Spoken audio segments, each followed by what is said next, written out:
കൊല്ലം കടയ്ക്കലിൽ വൻ കവർച്ച. വീട് കുത്തിത്തുറന്ന് അലമാരയിൽ സൂക്ഷിച്ചിരുന്ന 25 പവൻ സ്വർണം കവർന്നു. കോട്ടിക്കൽ ഫിൽഗിരി സ്വദേശി സലീന ബീവിയുടെ വീട്ടിലാണ് മോഷണം നടന്നത്. സലീന ജോലിക്ക് പോയി തിരിച്ചു വന്നപ്പോഴാണ് മോഷണ വിവരം അറിഞ്ഞത്. AV ജയശങ്കർ വിശദാംശങ്ങൾ നൽകും. ജയശങ്കർ, ഇത് എപ്പോഴാണ് ഈ മോഷണം നടന്നത്? പ്രതിയെക്കുറിച്ച് എന്തെങ്കിലും സൂചനയുണ്ടോ?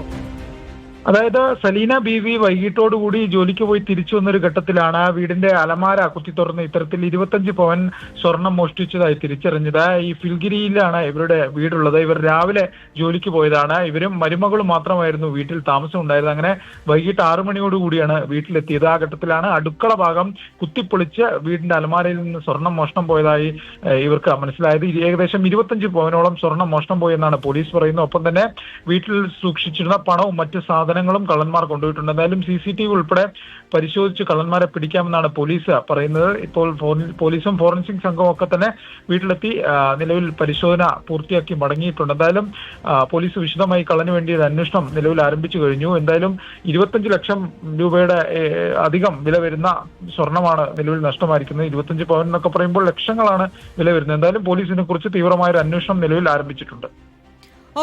AV ജയശങ്കറാണ് വിശദാംശങ്ങൾ നൽകിയത്.